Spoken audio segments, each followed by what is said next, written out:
and Robbo. Streaming across the globe, Ben Norris, Rob McKnight, and David Robinson. Ben, Rob and Robbo. News, reviews, entertainment news. It's the Ben, Rob and Robbo. Ben, Rob and Robbo Show. Ben, Rob and Robbo Show. Welcome to the Ben, Rob and Robbo Show. Here's Rob McKnight. Hello, here we are for another edition of the Ben, Rob and Robbo Show. Oh dear, Ben, I've already tried to take your name out of the front of the title and put my own there. I'm very sorry, my friend. I was kind of thinking that you were going to do that on week 3, but not day 3. We have some amazing people with us as always to talk about the hot topics of the day, bring you entertainment, and who knows what else we'll do. We've got Ben Norris, the winner of Big Brother. Hello, Ben. Hey, I'm very excited about today's episode. Lots of fun things to talk about, and maybe I won't get into a heated discussion with Sam today. Oh, Sam loved it. He wants more of it. Next week, he wants you to really go for him. David Robinson was the former reporter and journalist at Studio 10. He's part of our little internet streaming show. Hello, Robbo. How are you? We've lost Robbo already. I don't think we can start a show without having some kind of technical issue with Robbo. And we do, you wouldn't believe it, people, we do tech checks every day. But Robbo, I'm sure, is frantically trying to get his connection back. I do know, Ben, that he's got builders at his place and doing renovations right at the time we were launching this show. So it's become a bone of contention for him, but we will endeavour to get him back on the line. Although the Ben and Rob Show, that could be the new title. Yeah, he's already been fired. Let's get into the hot topics of the day. And while there's controversial debate are slowly picking up steam around the world. Essentially, some are saying elderly people aren't worth saving from COVID-19 and we're spending too much money to protect them. I can see Robbo's there. Robbo, what is the cost of keeping everyone safe? It's astronomical. So do they have a point? Oh, I thought he was be able to hear us, but he can't. I thought it was his mic issue. All right, we'll go to Ben. Ben, the cost of shutting everything down is astronomical. Is it worth the money? Look, I think it is worth the money because at the end of the day, how can you put a price on the value of someone's life? I mean, we shouldn't be discriminating against people or treating people differently because of age or circumstance or, race, sexuality, all of these things. Everyone should be being treated equally. So to say that we're not going to, dig deep and look for the money in our pockets to be able to look after the elderly is just nonsense, if you ask me. Look, here's the thing, though. America is currently falling apart because they are literally having this debate. Trump is going hard against governors who are shutting down their states. He's tweeting free Minnesota or liberate Minnesota. We've seen those protests happening. And we're now facing the Attorney General in the states, William Barr, is now saying that he will look at overruling the governors. They are really seem to be putting profits before people. Yeah, I think what's happening in America seems to be really confusing for a lot of people. I mean, I don't necessarily know why the Americans react the way that they do. I think they're a bigger population, so there's more chance of, groups of people forming together and creating some controversy or coming up with some theories that don't actually work. But I think it's really weird to see what's happening in America and how they're coping with the virus, considering that they are the nation that is the most affected and they've seen the most diagnosis and the most deaths. What do you think will happen?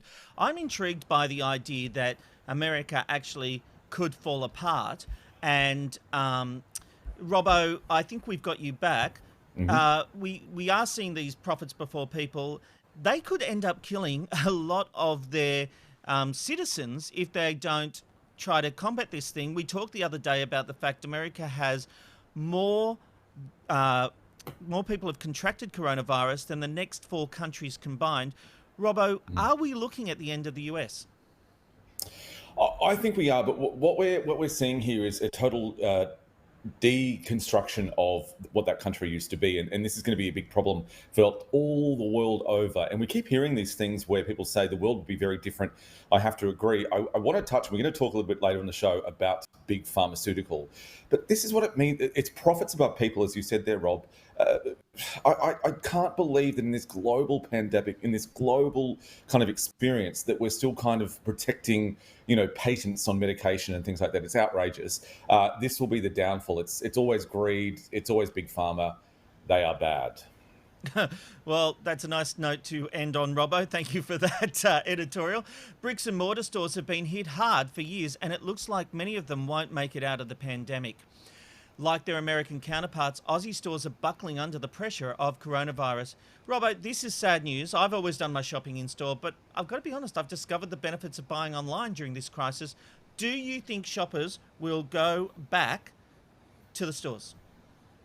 I don't think so. A big problem with bricks and mortar stores have been for years and years, and that is bad service. It's just, that's the thing. So many people talk about this over the years, where you walk into a store and you're not, greeted, or you're not helped, or there's not enough product knowledge about what they're selling. That's been a big problem. One of the biggest problems, I think, to hit them with that. They have failed to kind of grab onto that feeling of a shopper should love to walk in and look at the shirt that they're going to buy, or look at the computer they're going to buy. And they're increasingly not doing that. I really think that they've been going down here for a long time, and this was just another thing that was going to hurt them.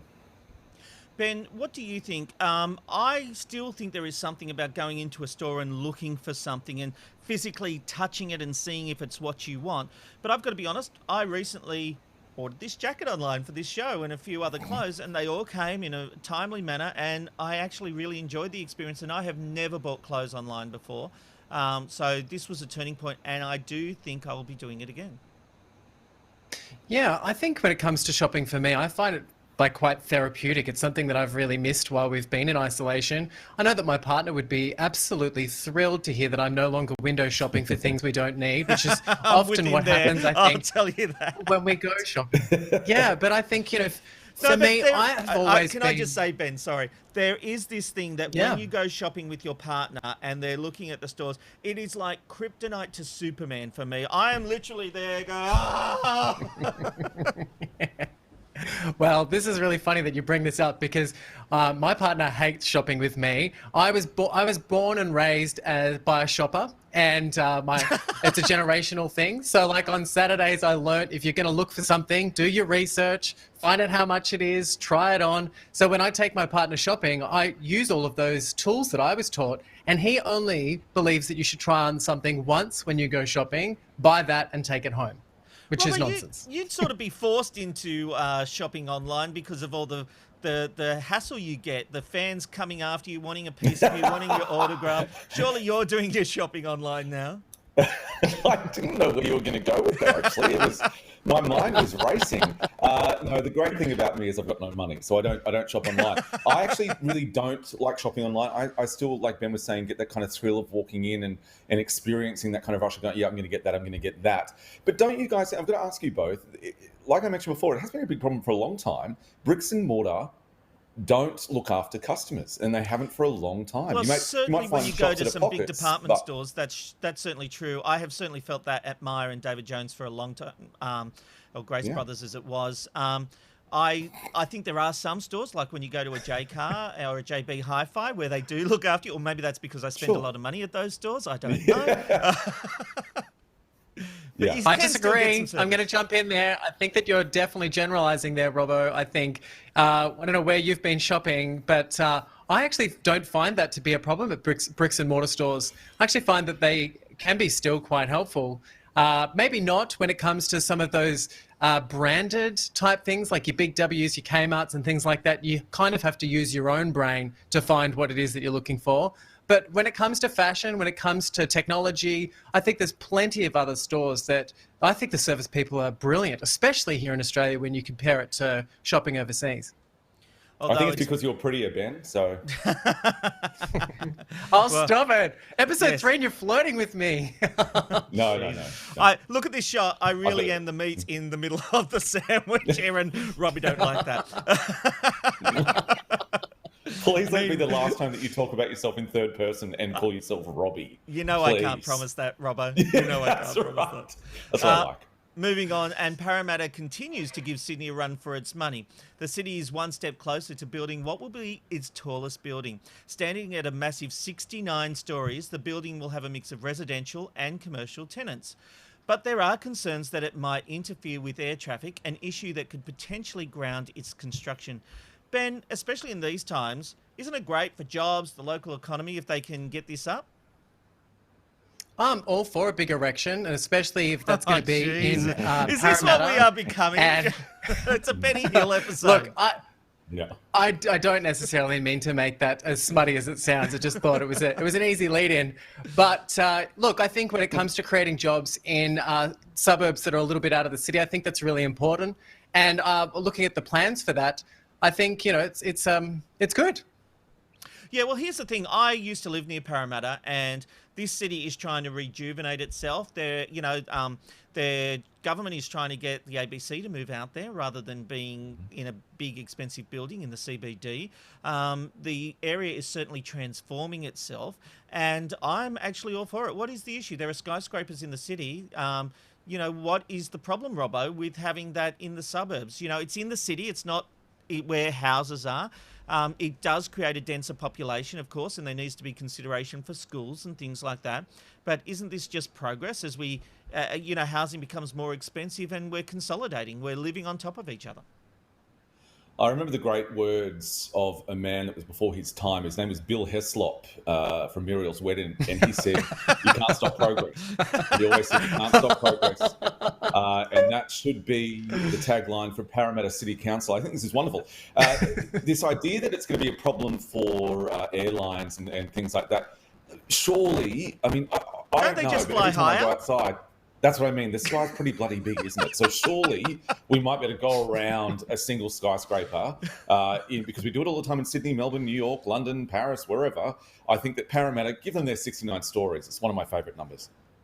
Oh gosh, we are on that path. Well, I think the Ben Robin Robbo show is officially giving its approval. Parramatta, you can proceed with the construction of this residential/commercial tower. So good luck to you. If you have any problems, just send them to the Ben Robin Robbo show. Moving on.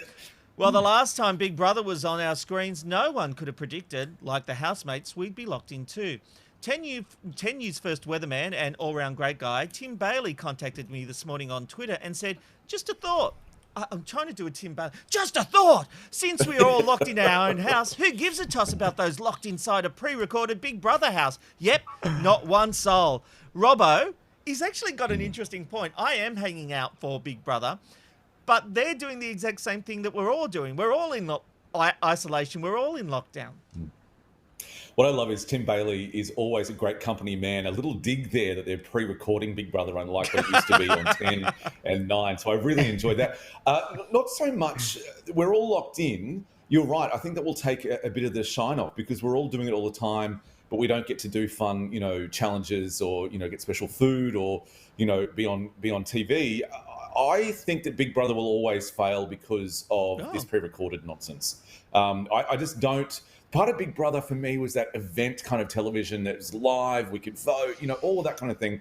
I think that's also going to hurt it. So I think if it was Big Brother live, like we've always known it to be, it might get past that we're all in lockdown together. But when it's pre-recorded, when you can feel it's pre-recorded, it's just doesn't really work for me. I'm in two minds about this. I really want to see what they do because Endemol Shine, the production company, basically laid down the law when they were selling the rights to a new Australian version and said, you do it this way or we don't do it at all. And we have on the tvblackbox.com.au website called it Survivor in a Warehouse, and that's everything we've got. And Sonia Kruger recently confirmed that. She did an interview where she referred to it as being Survivor-like. So that reporting is certainly true. It's been backed up by the host. Ben, you have one Big Brother. You've lived in the house. This seems like a very different addition to Big Brother. Are you looking forward to the evolution, or do you think they're taking it too far by what we know? No, I think it's fantastic that they're doing this. The world is round, people. You know, we need to look outside the box of what we once knew. And I think, you know, it's really interesting with that article that Sonia Kruger did with The Australian, where she was talking about this new series of Big Brother. Each episode is going to sort of have its own ending, and then it's going to give you a bit of a teaser as to why you would want to continue to watch it. Yes, it's not live. Yes, it's very different to what we've seen before. But, you know, I was on the Channel 9 series. I watched it burn out. It needed to do something different to get viewers back on board. And I think that they're actually doing that. And I couldn't be more excited. Yes, it's strange that they did, you know, pre-record the whole thing and it's finished. But the public will get a chance to vote who the winner is as they do a live episode when it comes to an end. And I'm looking forward to that. And Ben, you've talked about this on the TV Black Box podcast, that what is also different about this is the fact that they are not hearing Big Brother in the house. They're hearing producers talk, and because it's being pre-produced, they are going to replace the producers' voices with "This is Big Brother." So it's a lot of it is being done in post-production. But you made a really valid point to me on our podcast about why it was important to hear Big Brother's voice in the house. Tell me about that. Well, I think that that's one of the most interesting things about the social experiment aspect of what was there when 10 and 9 did the show, and that was that there was no connection to the outside world. We never saw anyone. I was there for 87 days, which is a very long time, and the only friend that you really all consistently have is Big Brother. And the voice of Big Brother was always there, 24 hours a day, for you to interact with, and you build a relationship with this. It sounds crazy, and I'm sure people are listening to this thinking I'm nuts when, you know, but that's a regular thing for me. But I just have to say that the presence of Big Brother in that show and the relationship that I had that was conjured by the style of the show is second to none. I don't think anyone in the real world ever will experience something like that, to be friends with an imaginary sort of... But that aspect is gone, and I feel like there'll be something else that'll replace that to create, you know, some of the magic. But isn't it weird? The last person to turn up to Big Brother for Channel 7 is Big Brother, because they'll, you know, edit him in at the end. Oh, that's a very good point. I personally am very much looking forward to it. So we'll see when that comes. 7 are saying Q2, which will be very soon, but we've still got some mail that says it will be... What's Q2 mean? You guys talk about Q2 and Q3. What does that mean? Okay, so it's divided up. The year is divided up into 4 quarters. So, you know, so 12 divided by 3... there's 12 divided by 4, 3 months equals a quarter. So January, February, March is quarter 1. April, May, June is quarter 2. Do I need to go on, Robbo? I think he's pulling your leg, mate. No. Yeah, he's pulling your leg. Maybe we should have these basic conversations off air, Robbo. Sorry. But I think that some people at home might have been wondering what that means. So I'm glad we finally found out from that maths lesson from Robert Marks. Let's move on now, Rob. Indeed, let's move on. And Robbo, this is becoming the Robbo show, because yesterday you made some pretty outlandish comments about Restless Leg Syndrome, which has really got our viewers talking. Let's take a look what you said. No. This is true. Yeah. They were creating illnesses that weren't there. So in the mid-2000s in America, there was a big pharmaceutical company that developed what was called the Restless Leg Syndrome. It doesn't exist. Some people, when they go to sleep, as they're going to sleep, they feel a bit funny in their legs. It's not, but they created it as a syndrome. I've heard of Restless Leg Syndrome. Is this really true, Robert?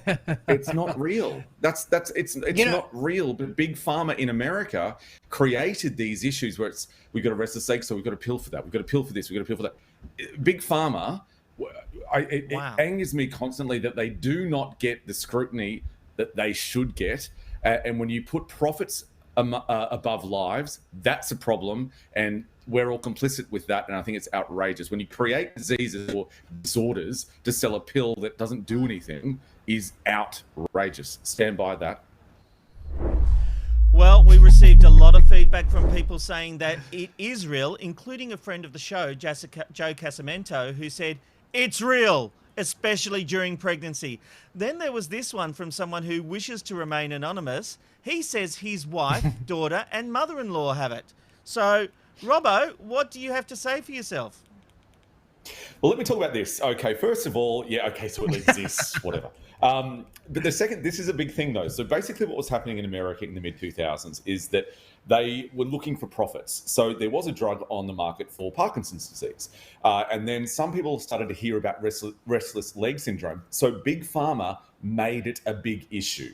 And that's the thing that we've got to remember. So they were then marketing this drug for a disorder that wasn't really known. It's almost like people didn't really know that they had it, but they were basically pushing forward that solution. They were creating the problem and then having the solution. And that's a big issue. I really think that. So just in the mid-2000s alone, $500 million was going to be made by GlaxoSmithKline in regards to this tablet that they've decided will also work for restless leg syndrome. That's my issue with it. So yes, absolutely, I apologise, I got it wrong.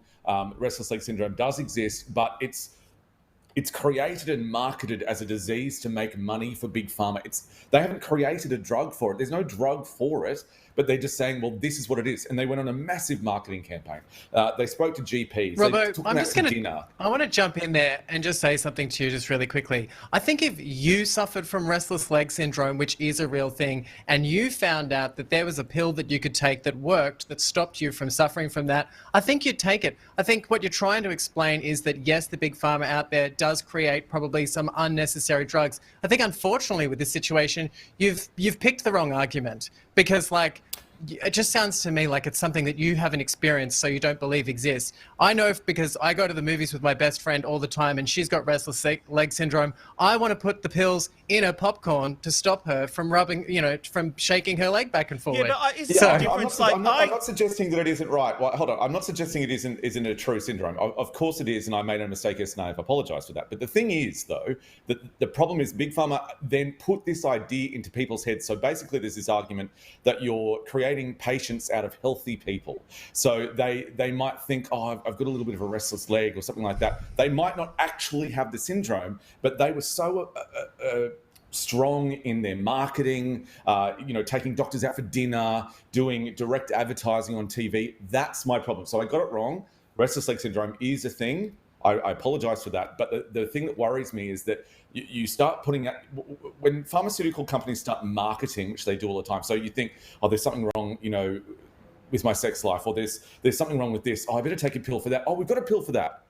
Okay, that's great. But I didn't know I had a problem beforehand. There is a valid point, and they're obviously trying to get people to buy their product. What I would be interested in, we have Joe Casamento on the show tomorrow talking film and pop culture. I have a feeling we'll be talking about restless leg syndrome as well. It's interesting because I jiggle my legs all the time. I'm known for it. I'll be in meetings. I'll be right here jiggling my legs. I'm always being told to stop. Is that restless leg syndrome? Yeah, undiagnosed. Well, Dr. Robbo? No, but that's the thing. Undiagnosed, like Ben said, that's the thing. So you then sit there and go, oh, I've got this. Oh, no, I better get that checked. All of a sudden, this drug company is saying, here it is, prescribe this. And they make $500 million off it. This was only 10 years ago, so that would be even more now. That's my issue. You Rob, and I shake my legs too. I don't think it's restless leg syndrome. I think it just might be that we've got a lot of energy or something like that. I'm not saying it doesn't exist. That's my point. But because it's been marketed so hard and so forcefully, people then go, oh shit, I better get, I better get that pill. And all of a sudden, the company who said, we've got the solution, here's a problem, we've got the solution. Like, that's what makes me angry. Well, pharmaceutical companies are not in the business of health. They're in the business of making money, and that's the problem. Robbo, we know you're angry, but I just want to say you have raised some very valid points here. You've done a lot of research, but I just love, this is the guy who didn't plug his headphones in at the beginning of the show, and that's why he couldn't hear us. No, they were plugged in. I mean, I don't know what half this stuff was. I've got restless leg just listening to this argument. We need to wrap this up. We are wrapping this up because our good friend Aaron Young is standing by in the Ticker newsroom to bring us all the headlines of the day. Aaron, do you have restless legs syndrome? Oh, hang on, Aaron. Process that was going on a short time ago. So I thought I was dropping in on the Middle East peace process just a short time ago when I dialed in, but I am not leaving it to you three to sort it out. I think I do actually, but not too bad. No, just sometimes when you're kind of sitting there, No, you don't. I haven't even met you. You haven't even seen my legs. It's a telehealth thing, you know? And I mean, I tell you, these fishnets, literally they don't could- hold themselves together, I tell you. I tell you what I'm doing. I'm turning Robbo's mic off now so that, Aaron, you can get on to the news items of the day over at the Ticker Newsroom. Okay, thank you, Rob. Let's take a look at what we are looking at here at Ticker today. Phoning the Prez, the PM has spoken with Donald Trump this morning about improving the World Health Organization and finding the cause of COVID-19. Mr. Morrison's call with Mr. Trump comes after he launched a diplomatic push for an independent global review of the Chinese origins of coronavirus. The leaders also discussed how to restart the economies on the other side of this. Oil reality check today, the price of oil continues to plummet, now down 43% to just $11. The oil jitters, great for the price of petrol at the pump, but smashing risk sentiment for a lot of investors. Back in the air, could Victoria be part of the plans? Have joined the growing list of potential suitors to save Virgin Australia. The government confirming it considered a $500 million bid with trucking magnate Lindsay Fox to save Virgin Australia, and is still open to a deal if it brings more jobs to this state. Netflix is soaring while all of us are stuck. The streaming giant gains 15.8 million paying customers in the first 3 months of the year, but the company predicted a weaker second half of the year if quarantine orders are lifted. It says that shows like Tiger King are its most watched right now, 64 million households watching the doco series alone. And the Queen's birthday, she's not happy, but Britain's celebrating Queen Elizabeth's 94th birthday in silence, the first time abandoning the usual 21-gun salute. Thousands are dead, of course, amid the outbreak in the UK. The Queen deciding the gun salute just would not be appropriate, but no doubt having a gin and tonic anyway to celebrate. Let's have a look at the weather map now for this Wednesday. Melbourne, sunny top of 19 degrees, sunny for Sydney and 26. Brisbane, 31 degrees and sunshine. Perth, 24 and overcast also for Adelaide, and 23. We'll have a look at the local market now. As we say, the ASX down 0.7% or so. CSL and the banks find buyers, and WiseTech rising too. The retail sales jump 8.2%. Over to the US, stocks on Wall Street fall again. Global markets retreat. Oil prices continue their record slide. That's it. You're up to date. You are, of course, watching Ticker, and Ticker News continues at 2 p.m. with all the latest with Alana McLean. Now, guys, before I throw back, lots of talk about what should replace Virgin. Should it be another airline? Should it be someone else? I want to show you this picture because that could be the solution. Bunnings Airlines. It's doing the rounds on Twitter at the moment. A lot of lesbians are getting on that one. No commento, thank you, Ben. But certainly lots of sausages. So not sure if that links to your that's comment, my kind but, of lots that's of my snags. kind of airline. I'd love a sausage sandwich on a plane. Oh, that would be the best. Bet you would. I feel like we're going back to the 2.5 gays title there, but sure. All right. Well, Aaron, thank you very much. We will check in with you tomorrow. And, of course, for all the latest news, keep streaming Ticker TV. It is the brand new news service bringing you everything you could possibly want and so much more. It's a fantastic service. Just go on over to tickertv.com.au. Thank you, Aaron. No worries. All right. Each day at around this time, we'll be bringing you an interview with our team of regulars, with each one looking at a specific topic. On Mondays, we're talking with Steve Malk. Tuesdays, we're talking politics with former Senator Sam Dastyari. On Wednesday, the list king, Bruno Boucher, is with us. And on Thursday, the fabulous Joe Casamento. We'll be talking movies and pop culture.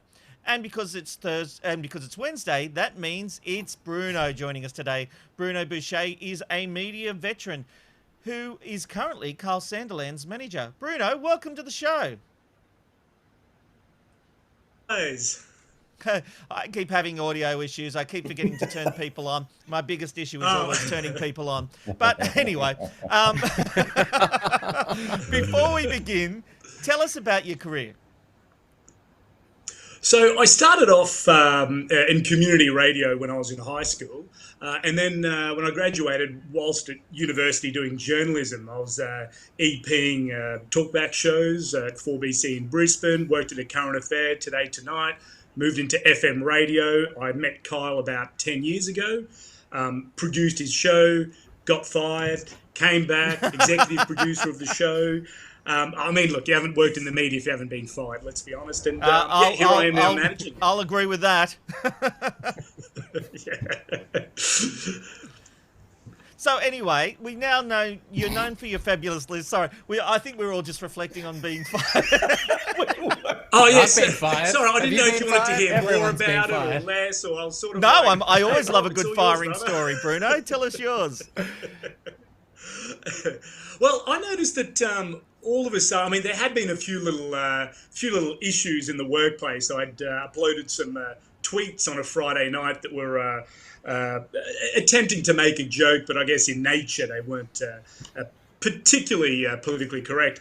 And so I went to bed that night, woke up, and geez, all of a sudden my emails, work emails, didn't work anymore, and I thought that was an issue. And then came into work on Monday, my key card didn't work. I still thought positively. I'm like, it must be an IT problem at their end, and it wasn't. And didn't the Daily Telegraph do a story on this, and this is why it blew up, if I remember correctly?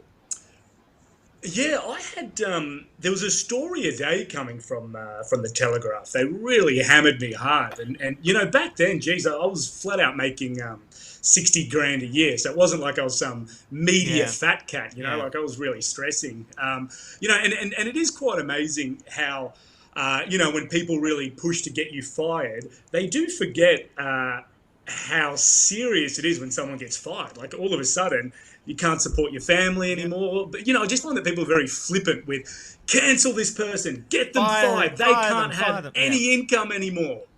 It's like, you know, I would have happily have learnt a lesson from the whole thing without needing to get fired. But it seems that that's what's got to happen nowadays. You must be broke and living by the seam of your ass. That's how it's got to be. Yeah, I think you're right. Bruno, I've just got to ask a very quick question about you getting fired. I understand from a very trusted source that I won't reveal that you used to get naked a lot in the office.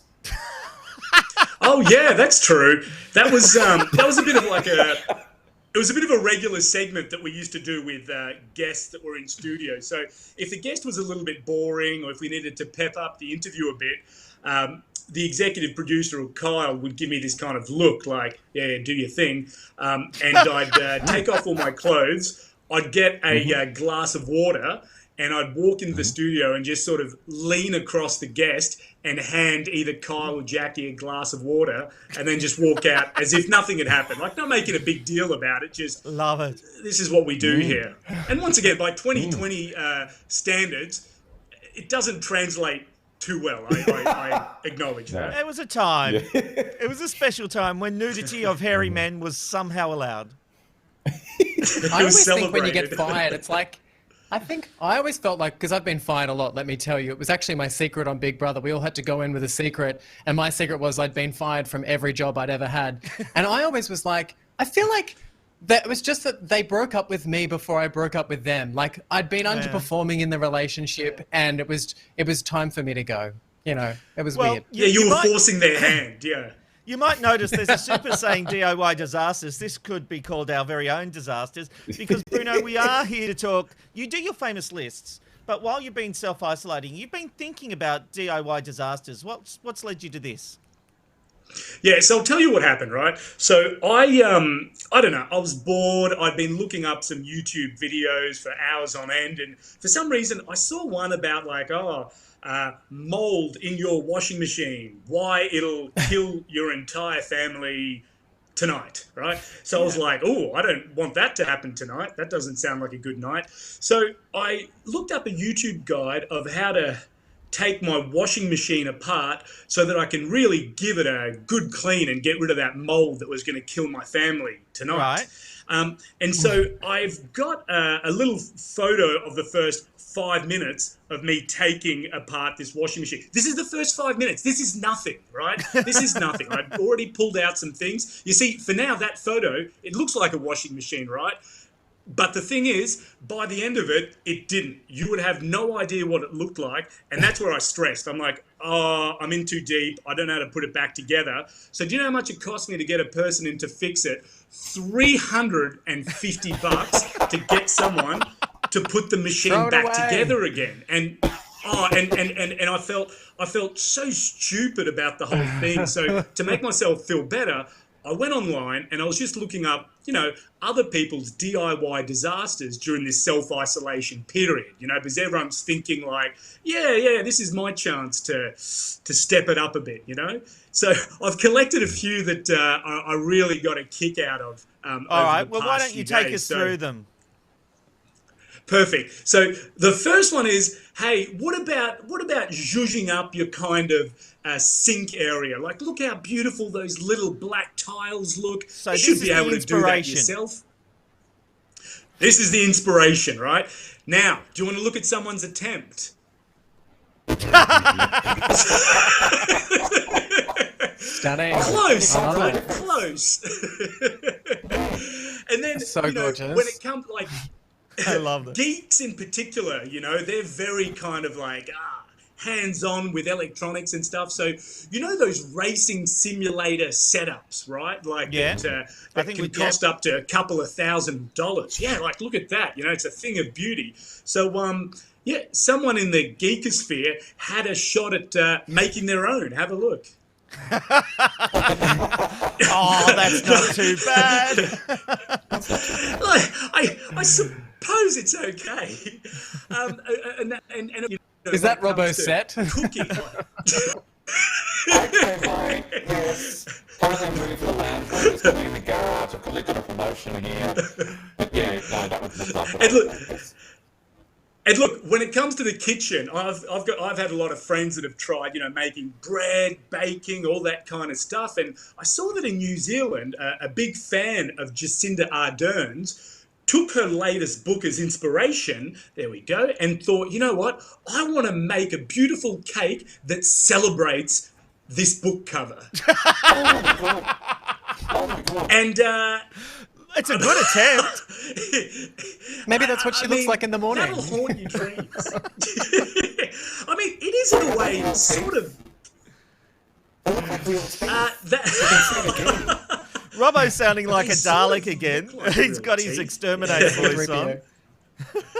And guys, also in the baking world, for a child, a mother wanted to make a really beautiful cake of a little lamb. So she saw this online as inspiration, and here's the attempt. Nice. Oh, it looks like that Nailed It show.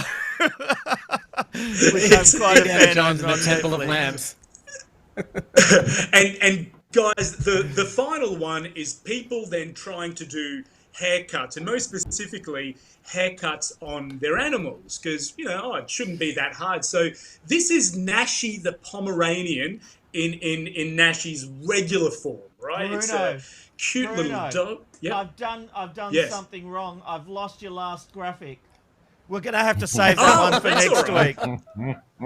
Yeah, that's all right. I can tell you, Bruno, that a beautiful dog and then a very ugly dog. Ta-da! DIY fail. Yeah, I'm looking over here. I loaded the Vision Switcher today, and no, I've lost it. I'm sorry, Bruno. Bruno, that is fantastic. We look forward to your insights into the world every Wednesday on the Ben, Rob and Robbo Show. We will see you next week. Thanks, guys. Always a blast. Have a good one. Cheers. See ya. And now it's time for the random live shot of the day. In a moment, we'll take you to a random live shot of the day. Let's roll that opener. It's the random live shot of the day. Where are you going today? You'll never know where you'll end up with the random live shot of the day. Oh, what is that?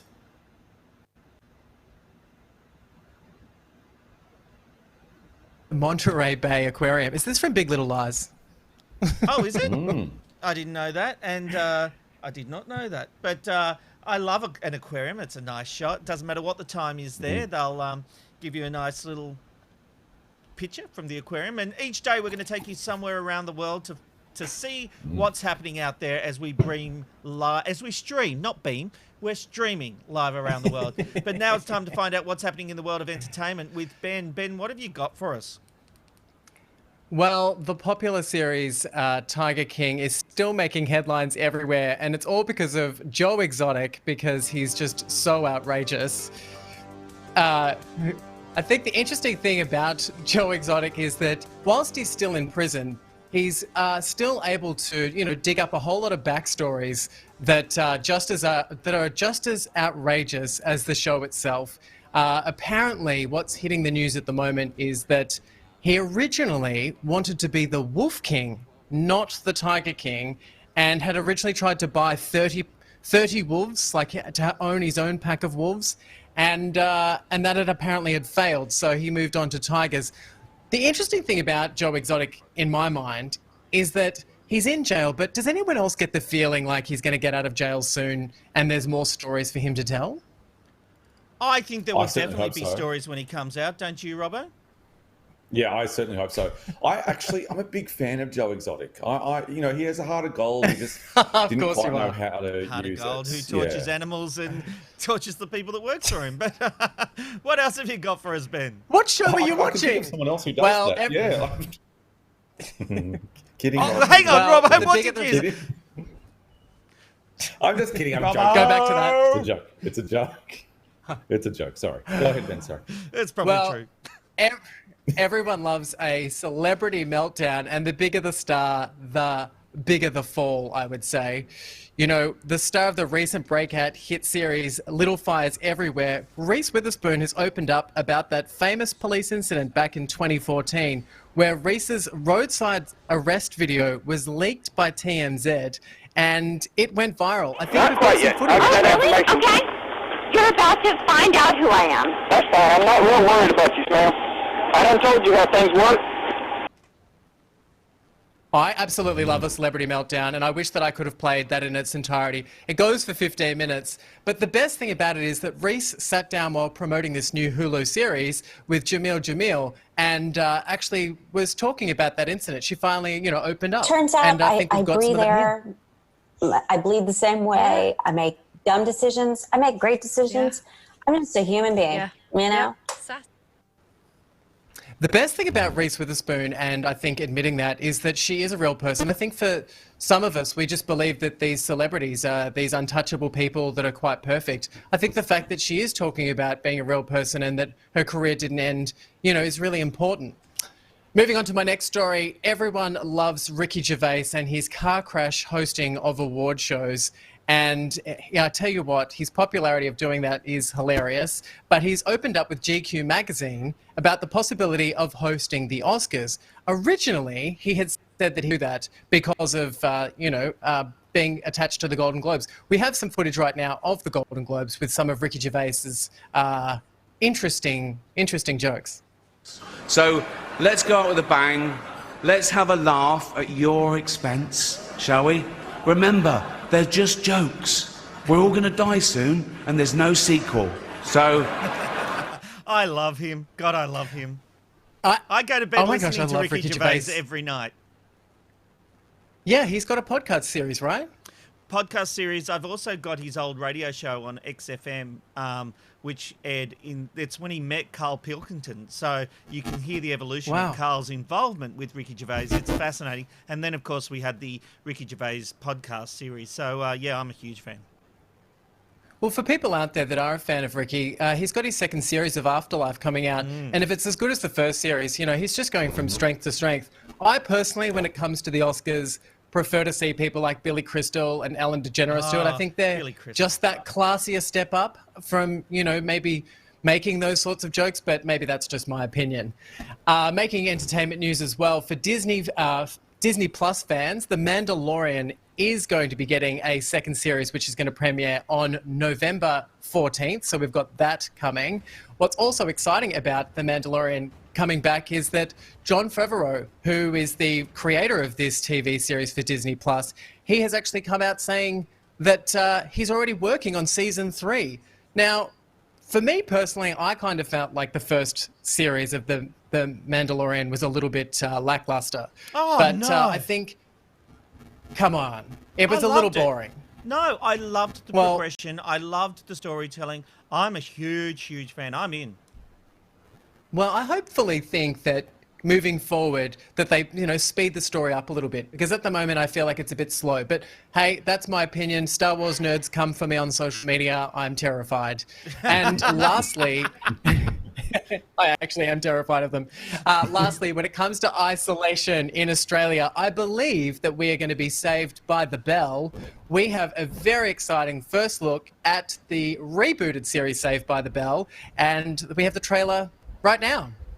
Roll film. Remember how much fun high school used to be? You believe that was like 30 years ago. These kids, they can be sheltered. You're so hot and popular. You're like Justin Bieber if he wasn't like 100 years old. And clueless. Bayside is 99% paperless, so getting your books is kind of a pain in the ass. Ugh, it took forever. Time out. What did that blog fool just say to me? It may look like I'm a hot, happy guy. You're a gym teacher, and I saw you eating soup in your car. When I was in high school, I constantly used to fight with my best friend over a hot girl. I was actually your dad. Over your mom. Then I just found another girl that I really liked, and I started hooking up with her instead. Oh, wait, that was your mom.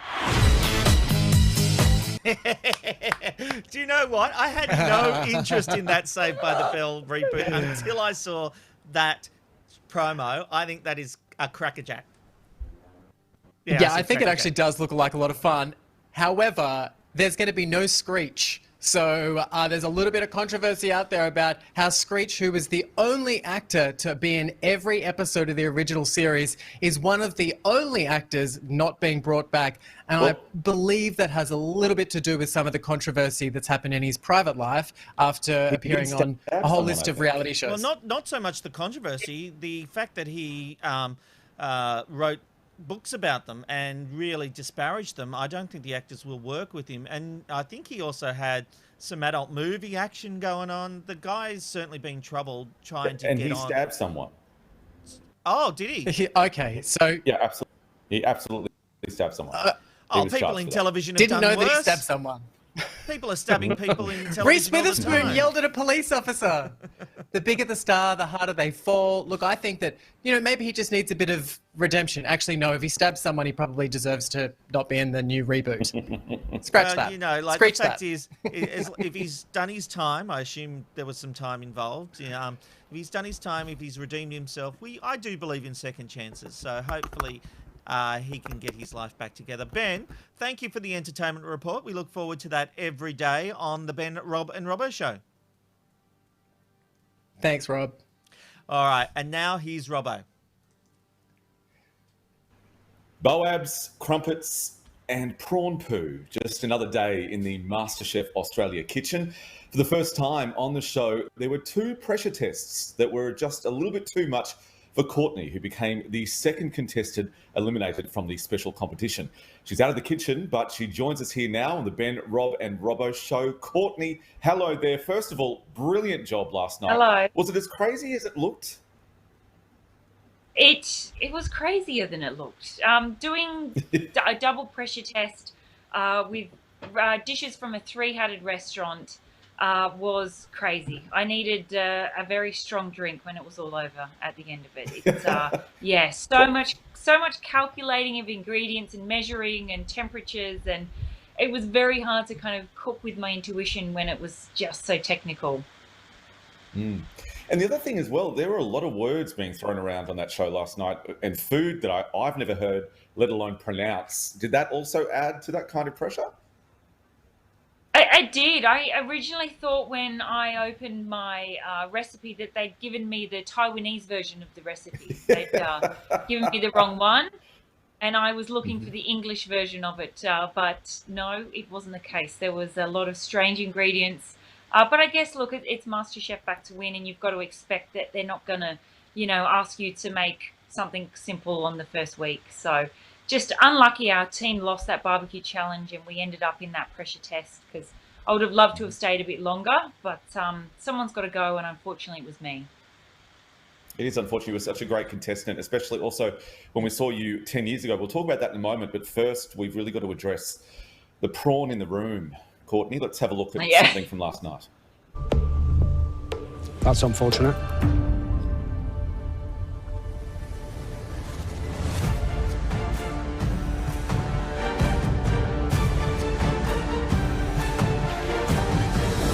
Courtney, prawns.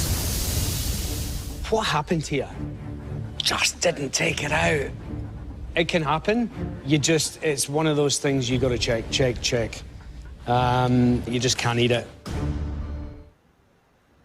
I've got to say, I didn't know that you couldn't eat that, because I'm not, like, I'll be honest, like, I am probably tired by the time I've, taken off everything I need in a prawn. Sometimes I forget to do it. Is it that bad?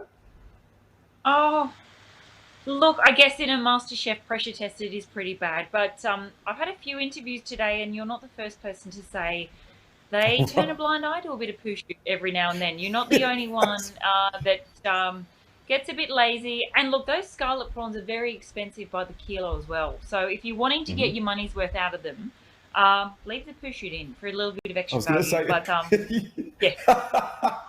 Oh, that is a brilliant tip from a MasterChef Australia contestant. Yeah, so frustrating. Do you know how many billions of prawns I've peeled in my life? I grew up catching prawns with my brothers down in the Shoalhaven River. As soon as I could walk, I had a fishing net, a prawning net, and a dolphin torch in my hand. So very frustrating that was what tripped me up last night. But I think, just a lot of pressure and very unfortunate. It's not the first poo shoot the MasterChef kitchen has seen, and it probably won't be the last one either.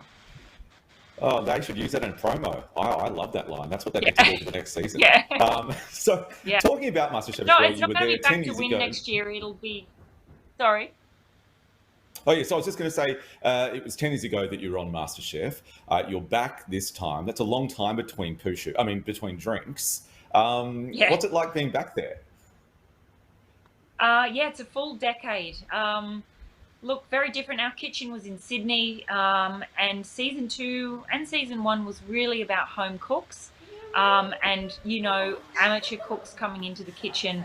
So much has changed the last 4 or 5 years of the show. You've probably noticed the equipment. People are using liquid nitrogen and bulb guns and siphon guns, which I do not use any of that stuff. So I think the apparatus of the kitchen have changed. And obviously, they've ramped up the challenges as well. You've got to make it harder every year. So better, strange equipment and harder challenges, I think for me is the main thing that's changed in the kitchen in the last 10 years. The judges have got skinnier this year as well. Yeah. In the last haven't they? Yeah. I think they that's have. true. They shrunk the judges this year. That's right.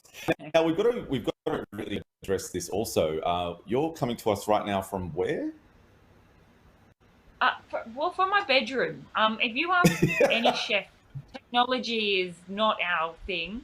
And I guess working from home, we've been forced into learning how to. I'm learning how to edit videos and all sorts of things. And apparently, the best place for Wi-Fi in my house is the back bedroom. So there you go. It's a little bit more intimate than you may have expected. But anyway, here we go. We're in bed with Courtney. That's true. Talking MasterChef. We're so glad that you are. One final question for you, Courtney. It's a very important one. What's for your tea tonight? Oh, what's for tea tonight? Do you know, I've got a very big day of interviews today, but I just made a really quick fresh tomato sauce on one of my TV crosses, and I've got some roast zucchini and roasted red cabbage that I did for that cross. So I reckon that's going to be dinner with a few glasses of red wine, hard-earned after all these talking about reliving my MasterChef disaster again. So yeah, vegetables, fresh tomato sauce, few glasses of red. That's dinner. I think you certainly deserve it, Courtney. You were great on the show. We can't wait to see what you do next. Thank you very much for joining us here on the Ben, Rob and Robbo Show. Awesome. Thank you. Thank you for allowing me to do this from the bedroom as well. Thank you. That was Courtney there, the second eliminated contestant from MasterChef Australia, and the show continues tonight at 7:30 on 10 and Win. Rob? I have to say, Robbo, I am really enjoying this season of MasterChef. I think they have done a fantastic job with the way they have brought in the new judges, and I'm slowly getting to know the judges, and I actually really like them. I think that I was unsure about the casting of the judges, but I'm really enjoying it. What did you think when you saw it last night? Can I be honest with you? I have never watched a full episode before of MasterChef in my life. Really? And I actually, yeah, truly, I really quite enjoyed it. I'd obviously seen clips of the other judges. Thou shalt not be named anymore.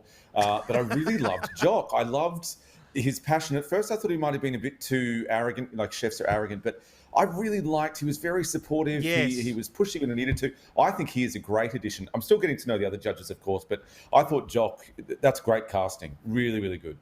So, Ben, MasterChef is just being pipped by Lego Masters at the moment, but I tell you what, I think year on year, MasterChef is doing a lot better. Are you watching MasterChef? What are you choosing?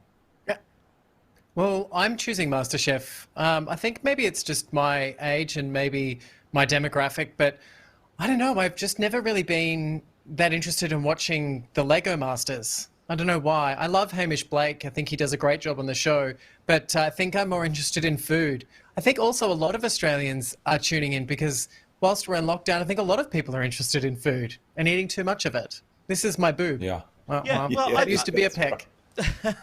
I think you're right, but I think there is something true about the fact that they've just done it very, very well. It's very good. I think the editing's great. I think the brand new judges definitely bring a fresh element to the show. The weird thing about this is that quite often do the judges or, the hosts of the show feel like that they have some sort of ownership over these brands and that the show's going to fall to pieces. And I think when it came to those judges negotiating their salary, I had a lot of admiration for the fact that they were negotiating their salaries always as a trio. I think that that's really important. But I think that they outmaneuvered themselves. They asked for too much money. We now have 3 new fresh judges, and I feel like MasterChef is back. I agree. feel like it's ready to rival any other show. And look, it's doing over 1 million, and I think well done.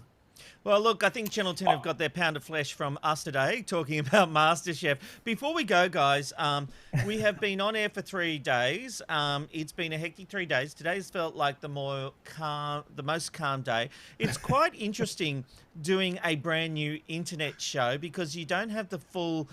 Robbo, we were talking about it. There's usually about 10 people in a control room at a television station.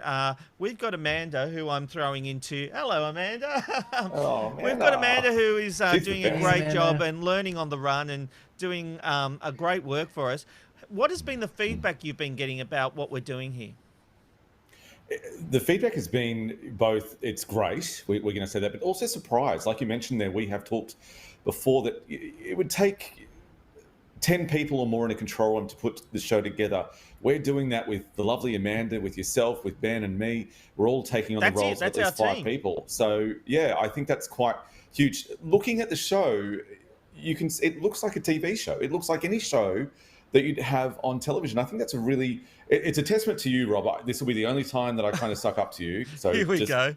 Absorb all of this. I think you've done a great job in putting something together that I think the internet hasn't really seen before. We look like a network show and we're doing it with 4 people. That's a really special thing. And also the fact we're not sitting around waiting for something to happen. We're doing it ourselves, which I think is great into the future. Well, it's interesting, Ben. Look, we're at the very early stages of this. I think it's going to take time for people to see. So if you're enjoying the show, let your friends know and certainly share the links to how they can watch it. But Ben, it is interesting. Our numbers are growing every day. It's like every episode gets more and more people. What's the feedback you've been getting? And this will be the only time we indulge, I will say. We're just having a bit of a debrief on air, I think. But you know what? I think that's kind of the magic of what it is that we're doing. I think the 3 of us are very much real people, and I think all of us have had experience in television before, and it's powerful to see real people on TV talking about real issues without it needing to be word perfect, with being allowed to argue, I think that was a job at my auto cue reading. All right. Well, hey, look, we're only going to get better, and we're only going to get better. Yeah, we are indeed. Well, thank you for joining us for another edition of the Ben, Rob and Robbo Show. We look forward to your company tomorrow at 1 p.m. on Ticker TV, youtube.com/TV Blackbox, or at the tvblackbox.com.au website, or at TV _Blackbox on Twitter. Until tomorrow with Joe Casamento and Stevie Jacobs from The Today Show. We'll see you tomorrow.